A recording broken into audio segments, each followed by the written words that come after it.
신바람 사연 아파트. 오늘의 사연 시작하겠습니다. 안녕하세요. 20대 후반의 여성입니다. 제가 이렇게 사연을 쓰게 될 줄은 몰랐네요. 막상 이혼은 했는데 마음 한켠이 여전히 갑갑하고 막막하고 털어놓을 사람도 마땅치 않아서 이렇게 사연을 적어봅니다. 남편과 저는 같은 대학을 나왔습니다.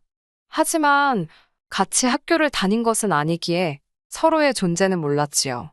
그런 남편과 제가 만나게 된 건 선배와의 대화라는 취업 관련 프로그램을 통해서였네요.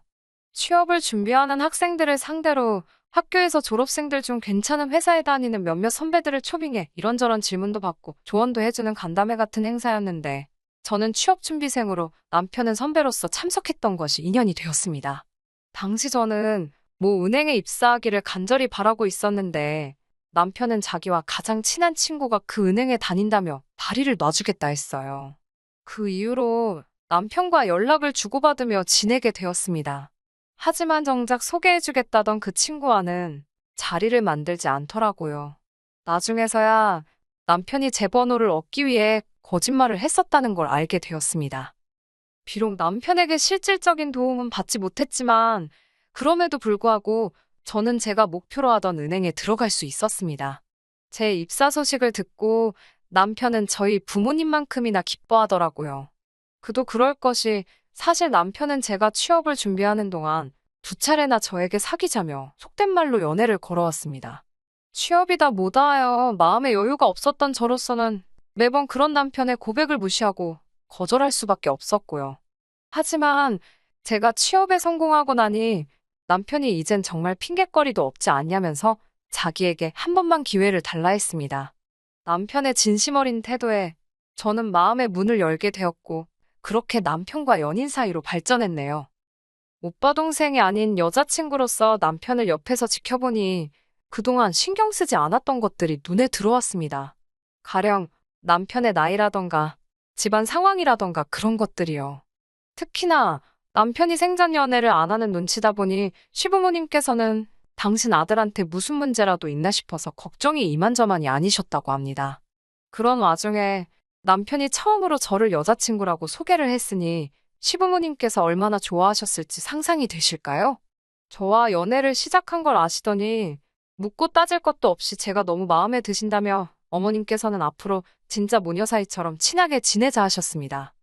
저는 실제로 친정어머니와 사이가 굉장히 좋습니다. 그리고 친정어머니 이야기가 나와서 말이지만 저희 친정부모님은 환갑이 지난 지금도 일을 하십니다. 저희 친정에 돈이 없어서 먹고 살자고 하시는 건 아니에요. 두 분 사시는 아파트를 제외하고도 월세 받는 상가도 있으시고 연금도 있으시고 정확한 금액은 모르겠지만 현금도 어느 정도 보유하고 계시거든요. 그럼에도 불구하고 쉬지 못하시는 건 사람 앞날이라는 게 어찌 될지 모른다며 행여나 자식에게 짐되기 싫어서랍니다. 반면에 시부모님께서는 노후 대책을 전혀 세우고 계시지 않으셨어요. 지금 사시는 집도 자가가 아니라 보증금 5천만 원짜리 전세였고 그 보증금을 제외하면 다른 재산은 일절 없다고 들었네요. 당장 먹고 사는 건 시아버지께서 인근 건물 주차장에서 주차관리로 일하시면서 받는 몇십만 원이 전부라고 했습니다. 그나마도 당신 허리도 안 좋고 여기저기 안 좋다며 매일은 못 하시고 일주일에 두세 번 정도만 나가고 계셨고요. 자식들 키우느라 재산을 못 모으신 건 절대로 아닙니다. 남편이 말하길 대학교 등록금만 하더라도 장학금과 자기가 아르바이트로 번 돈을 모아 충당했다고 했거든요.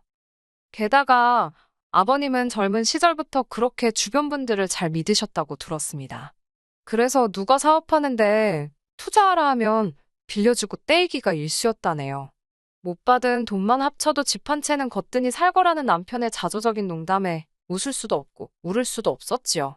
뿐만 아니라 남편이 고등학교에 들어가고 얼마 되지 않았을 때는 보증까지 서셨답니다. 그때만 해도 어머님도 죽기 살기로 보증만큼은 안 된다고 아버님을 말리셨대요. 하지만 남편의 표현을 빌자면 여자가 뭘 아냐고 어머님 말씀을 귓등으로도 안 들으시고 결국 당신 마음대로 하셨답니다. 진짜 문제는 사람이 화장실 가기 전이랑 가고 나서랑 마음이 다르다고 그 친구분은 결국 그대로 돈도 갚지 않고 잠적을 했고 피해는 고스란히 남편을 포함한 시댁 식구들이 있게 되었지요. 그나마 지금 살고 계신 집 한 채 지키고 계신 것도 용하다며 웃어버리는 남편을 보고 저 속이 말이 아니겠구나 싶었습니다.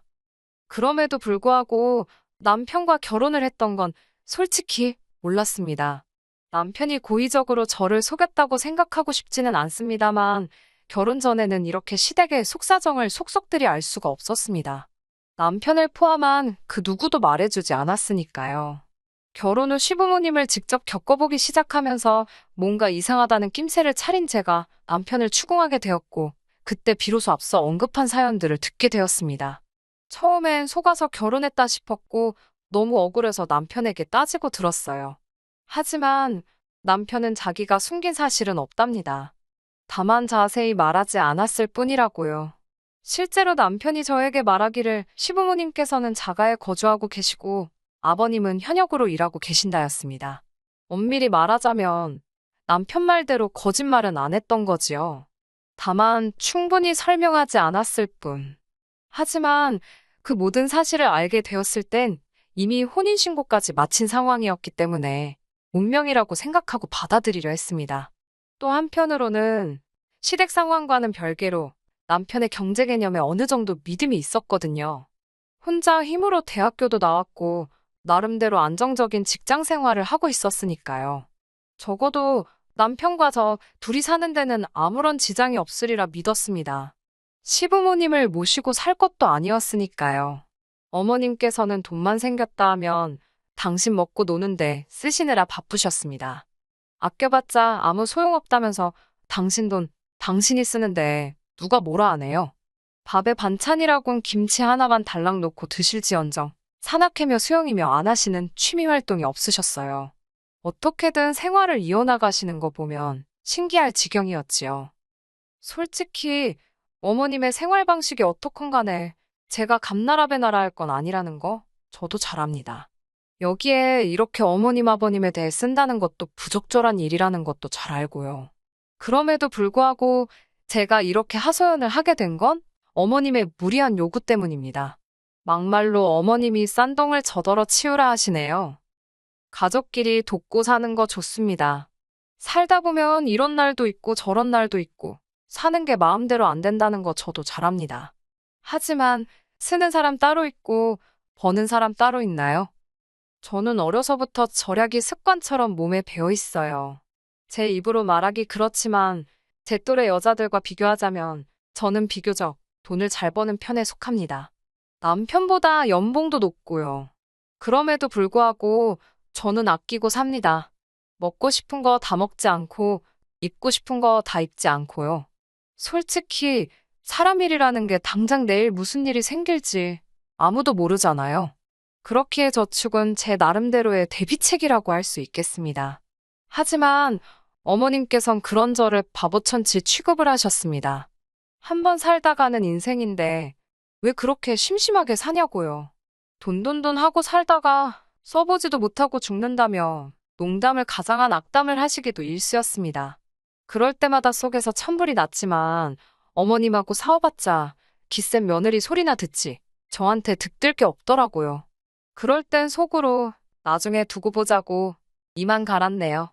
그리고 솔직히 어머님이 어떻게 저를 생각하시든 크게 개의치 않았습니다. 애시당초 어머님한테 예쁜 며느리 소리 듣자고 하는 일도 아니었으니까요. 그러다 정말 상상하지도 못한 곳에서 일이 터졌습니다. 도대체 어머님은 무슨 생각으로 그러셨던 걸까요? 남편에게는 위로 2살 많은 누나가 있어요. 유치원에서 보조교사로 일하고 있는 신우의 성격은 대체로 순하고 조용조용합니다. 흔히 신우랑 올케랑 절대로 친해질 수 없다고들 하지만 저희는 달랐습니다. 친구처럼 친한 건 아니었어도 웃는 얼굴로 만날 수 있는 사이였지요. 남편 없이 둘이 만나서 커피 한 잔 정도는 할 수 있을 만큼이요. 그런 신우는 어머님께 참 순종적이었습니다.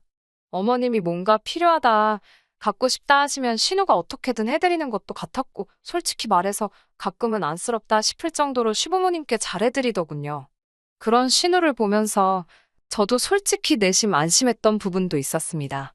이렇게 말해도 될지 모르겠지만 시부모님이 훗날 노후에 곤란을 겪게 되셔도 저희 부부가 오롯이 뒤집어 쓰는 일은 없겠구나. 그런 생각을 했었네요. 하지만 제가 한 가지 몰랐던 사실이 있었습니다. 남편도 몰랐던 눈치더군요. 그건 바로 신우가 자기 월급을 전부 시어머니께 맡기고 있었다는 거예요. 그걸 알게 된 건 몇 달 전, 신우가 결혼 이야기를 꺼내면서였지요. 저를 포함해 그 누구도 신우에게 애인이 있다는 사실을 몰랐기에 신우가 결혼한다고 했을 땐 다들 깜짝 놀랐습니다. 하지만 어머님의 반응은 조금 달랐지요. 좋아하신다기보단 굉장히 당황하신 눈치였습니다. 그 이유를 알게 되기까지는 오랜 시간이 걸리지 않았습니다. 신우가 결혼 이야기를 꺼냈던 건 혼전 임신을 했기 때문이었어요. 애인과는 이미 결혼 이야기가 오가는 중에 신우가 임신을 했기 때문에 임신 자체가 크게 문제가 되지도 않는 것 같았고요. 신우 말이 남자 쪽에서 신부 배불러 오기 전에 식을 올려야 하지 않겠냐며 서두르자 했답니다. 신우도 마음이 초조했겠지요. 그래서 시어머니께 자기 통장 좀 보여달라고 했던 거고요. 이후로 자세한 내막까지는 제가 그 자리에 있지 않았기 때문에 모르지만 신우에게 전해 듣기로는 어머님이 신우 돈을 다 날리셨더랍니다. 딸 재산 불려준다고 주식을 하시거나 어디다 투자를 하신 것도 아니고 말 그대로 당신 놀고 먹는데 다 쓰셨더래요. 그러면서 어머님께서 신우에게 하신 말씀이 네가 엄마를 두고 이렇게 빨리 결혼한다 들 줄 몰랐다. 먹고 사는 게 힘드니 별 수 있냐. 일단 있는 돈부터 써야 하지 않겠냐. 신우 입장에서는 하늘이 노랗고 복장이 터질 만한 소리였지요. 그 이야기를 전하며 울먹이는 신우를 보고 있으니 마음이 너무 안 좋았습니다.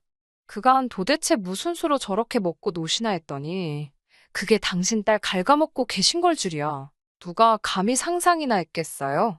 아버님도 노발대발하시면서 저희 앞이라는 사실도 잊으셨는지 어머님더러 여편네가 노망이 났다고 가져다 쓸 돈이 없어서 딸 돈을 훔쳐다 썼냐며 온갖 욕을 퍼부으시더군요. 신우는 아무 말도 못하고 닭똥 같은 눈물만 흘리고 이를 어쩌면 좋냐면서요. 남편이 매형될 사람한테 솔직히 말해보는 게 어떻겠냐고 물으니 신우가 펄쩍 뛰었습니다.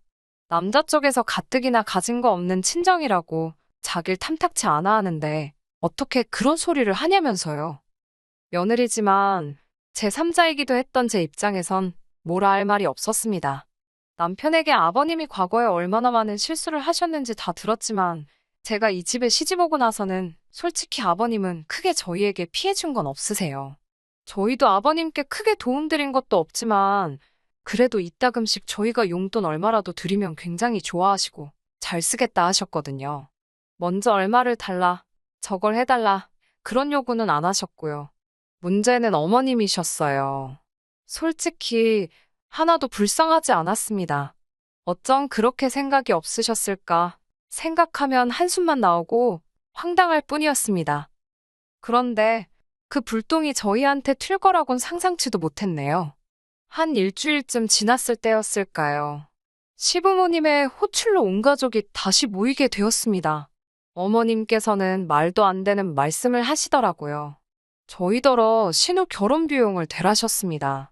저는 저희 어머님이 그렇게 경우도 없으시고 억지 쓰기를 좋아하시는 분인지 그때 알았네요. 사람이 궁지에 몰리면 되는 게 없다더니 정말 제정신으로 말씀하시는 건가 싶더라고요. 어머님께 어머님이 다 탕진하신 신우 재산을 왜 저희더러 메꾸라는 거냐고 따지고 들었습니다. 이번만큼은 저도 제 목소리를 내야지 안 내면 큰일 나겠더군요. 남편도 어이없다는 듯 어머님께 그렇게는 못한다고 목에 핏대를 세우더라고요. 저희 결혼할 때 집 하는데 보태주신다고 그러셔서 그것만 믿고 직구했다가 잔금 못 치를 뻔한 거 저희 친정에서 도와주신 거 모르시냐고. 그거 지금 갚느라 저희도 여유 하나도 없다고 말 그대로 제가 다다다 쏟아냈습니다. 그리고 저희도 이제 슬슬 아이 갖고 자리 잡아야 하지 않겠냐고 저희는 못 도와드린다고 딱 잘라서 말했지요. 그러자 신우는 또 말없이 옆에서 흐느껴 울기만 하고 어머님은 저더러 독하다고 찔러도 피 한 방울 안 나올 거라면서 너 잘났다고 아이고 소리만 연발하시더군요. 이때만 해도 저는 남편도 저랑 같은 생각일 거라 믿었습니다. 옆에서 남편이 같이 화를 내는 걸 보고는 그래도 이 사람은 제정신이구나. 다행이다 싶었습니다. 그리고 그날 밤 남편이 저더러 술 한잔 하자면서 편의점에서 소주하고 맥주를 사오더군요. 본인도 이 상황이 얼마나 답답하겠나 싶어 그러자 했지요. 그런데 술이 몇 잔 들어가자 남편이 슬슬 헛소리를 하기 시작했습니다. 남편이 저더러 자기 누나가 몇 살인지 아냐면서 이미 노산이랍니다. 그렇지만 너는 젊잖아라면서 우리는 앞으로 기회가 있다며 혀꼬부라진 소리를 하더라고요. 이게 뭔 소린가, 무슨 기회가 있다는 건가? 마음 한켠에서 스멀스멀 안 좋은 예감이 들더라고요. 괜히 더 앉아있다가 서로 감정이나 상하겠다 싶어서 그만 마시고 들어가서 자라니까 자기 안 취했답니다. 그러면서 이번 한 번만 좀 도와달래대요. 뭘 도와주냐고 먹고 죽을래도 나도 돈이 없어 죽겠다고 소리를 빽 질렀습니다. 그러자 남편이 그러면 장인어른한테 손 좀 벌리면 안 되냐입니다. 저더러 너네 집 돈 많지 않냐면서 제발 가서 좀 빌려보랍니다. 미친 거 아니냐고 정신 차리라고 남편한테 소리를 지르니까 자기도 답답해서 그런답니다. 그러면서 계속 한다는 말이 유치원 보조교사에서 벌면 얼마나 버는지 저더러 아냐면서 하지만 너는 달라. 넌 능력 있는 여자야. 라며 아부 아닌 아부를 시전하더군요. 저는 됐다고 그딴 소리 하지도 말라고 했습니다. 그러자 남편이 작전을 바꾼 건지 악을 쓰면서 넌 우리 누나가 불쌍하지도 않냐? 우리 누나가 너한테 뭐 신우짓을 하길 했냐? 뭘 했냐? 그러면서 싸우자고 들더라고요. 제가 언제 신우가 저한테 못되게 해서 돈 못 해준댔나요? 사고 친 사람이 수습을 해야지. 그걸 왜 나한테 난리냐고 저도 지지 않고 붙었습니다. 여차하면 경찰 부른다. 저 자식이 나한테 손찌검이라도 하면 나도 가만 안 있는다. 아주 각오를 하고 맞불을 놨네요. 그리고는 한 이틀이나 지났을까 남편이랑 말 한마디 안 하고 냉전 상태로 있는데 이번에는 또 어머님이 전화를 해오셨습니다. 얘기는 잘 해봤냐는 물음에 벌써 남편이 어머님과 내통을 하고 있다는 생각이 딱 들더군요. 무슨 말씀이신지 모르겠지만 돈 없다고 딱 잡아댔습니다. 그러자 어머님께선 한숨을 내쉬더니 그러면 예단이라도 해주게 1,000만 원만 달랍니다. 어이가 없어서 아들 장가갈 때는 이런 한 푼 안 해주시더니 어떻게 1,000만 원을 저한테 찾으시냐 그랬어요. 그러자 너는 신우가 혼전 임신까지 해서 아주 그 집에 기어 들어가면 좋겠냐입니다. 저는 신우한테는 유감이지만 어머님이 그렇게 만드신 거 아니냐고 되물었습니다. 그러자 어머님께서는 정말 저한테 정 떨어진다면서 당신 아들하고 이혼하랍니다. 저같이 독한 엑스랑 사는 거 못 보시겠다면서요. 그 말 듣는데 어머님도 믿는 구석이 있으시니 나한테 저렇게 말을 막 하시는구나 싶더군요. 당신이 아무리 막말을 해도 아들이 당신 편이다 이거였지요. 결국 신우이를 계기로 저와 남편은 이혼하게 되었습니다. 남편이 한다는 소리가 이혼하면 어차피 그동안 모은 돈 위자료로 다 토해내야 된답니다. 멍청한 소리하고 있다고 당신이랑 나랑 2년밖에 안 살았고 당신 결혼할 때 해온 것도 하나 없고 월급 관리도 따로 하고 있었는데 무슨 위자료냐고 변호사 사무실에서 듣고 온 그대로 읊어주었습니다. 그리고 아니나 다를까 위자료는 개뿔 남편이 결혼할 때 자기가 모은 돈이랍시고 3,000만 원 들고 와서 집 살 때 보탰거든요. 그거 친정 아버지가 2,500이라도 받고 떨어지라며 던져주셨네요. 집은 원래 시댁에서 7,000 보태주신다더니 이것도 생각해보면 어이없어요. 재산이 7,000이 없는데 어떻게 저런 약속을 하셨던 건지. 아무튼 시댁에서 빵꾸 내신 덕에 친정에서 도와주셨거든요. 그러면서 명의도 제 명의로 사게 돼가지고 뭐 나누고 말 것도 없었습니다. 남편은 그 2,500으로 뭐 했을까요? 신우 시집 가는데 보태줬을라나 모르겠네요. 솔직히 전 남편이 저와 이혼할 때 어머님이 어느 정도 부추기신 것도 있다고 생각합니다. 위자료 타령은 어머님 입에서 먼저 시작되었거든요. 참 바보 같지요. 돈 앞에선 자식들 인생이고 뭐고 안중에도 없으신 모양이에요. 남편이나 신우가 불쌍할 뿐입니다. 끝까지 들어주셔서 감사합니다. 오늘의 사연은 여기까지입니다. 구독과 좋아요, 알람 설정 부탁드리고 더 좋은 사연으로 다시 찾아뵙겠습니다. 감사합니다.